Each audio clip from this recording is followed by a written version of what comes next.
This is the 2023 Brewtubers Online Brewers Club Yeast Experiment, British Brown Ale. Thanks to our sponsors: Imperial Yeast, 5 Star Chemicals, Yakima Valley Hops, Beer and Wine Hobby Homebrew Store, and Brewers Hardware. Let's get tasting. What's going on, guys? Nick Lesagore here, Exit 12 Homebrew in the house. And I'm here with a special beer review today as a part of the Brewtubers Online Brewers Club 2023 Yeast Experiment. I'm here with the first beer in a beer review for the experiment that is not mine. I reviewed mine some weeks or maybe a month back, and now I'm reviewing a beer from Dave, Big Dawg Brewing. Look at that artwork. As you can see, brewer Dave Phelps. Thanks for that, buddy. We would have had no idea with the Big Dawg Brewing logo on there and that big dumb dog sitting there. Artwork. All right. So he brewed his brown ale. We all brewed, for those of you that are unaware, we all brewed the same American brown ale, and we all utilized a different yeast. Dave's beer came in at 5.4% ABV, and he used Fermentis Safale T58. Now, this yeast is historically used for like almost a saison, but it can be used for a multitude of different beers. Banana, clove, peppery notes it gives off, fruity and spicy as well. So I'm intrigued to get into this beer because I am not the biggest fan of Safale's yeasts. Their Safale US03, US04 can tend to give me diacetyl flavors, depending on the beer style, if it's a lighter beer style. I have tried the Safale beers on my blonde ale, my honey blonde ale, and it can kind of pull off those kind of diacetyl flavors, as I just mentioned. Talking to some folks, within the hobby, they kind of mention an elongated diacetyl rest when fermenting. Maybe that'll help. I diacetyl rest all my beers, but I only do it for about 24 hours. So we're going to crack into this beer. I am really excited.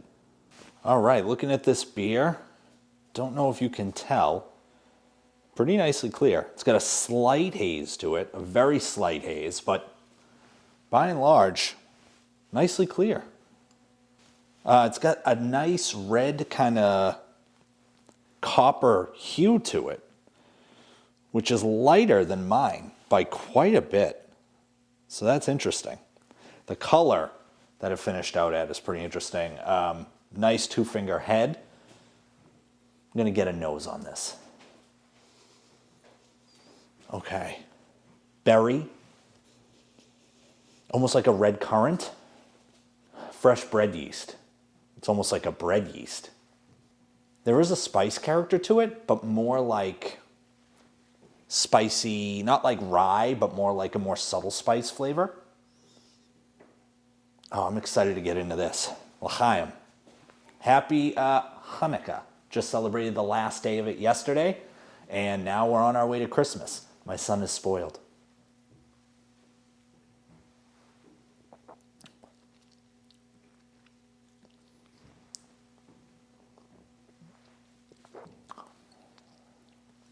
Interesting. So this thing's very cold.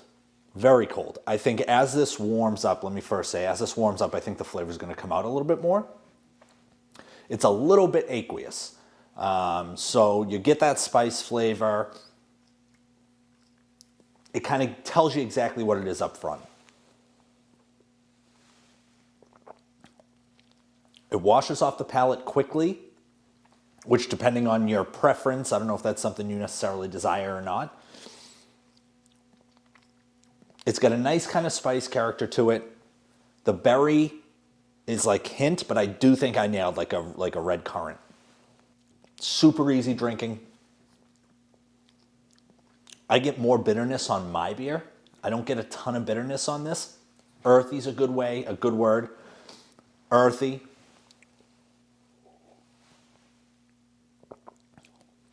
Yeah, it's a nice beer. Solid beer. The yeast, I think the yeast was supposed to, I think the yeast took over the characters of the beer a little bit. I'll be honest about that. I think the characteristics of the malt and the hops, the yeast really kind of took over and said, I'm the main show. And so, again, that's kind of one of the aspects about Safale that I kind of question, but overall, this is a solid beer. So this actually makes me excited to drink the rest. So I'm going to finish this upstairs, and until the next review, huh? Thanks to Dave Big Dawg. Thanks for putting your name on the label. I mean, I would have been completely confused. I would have been totally at a loss for whose beer it was if you didn't put your name on the label. But thanks. Bye.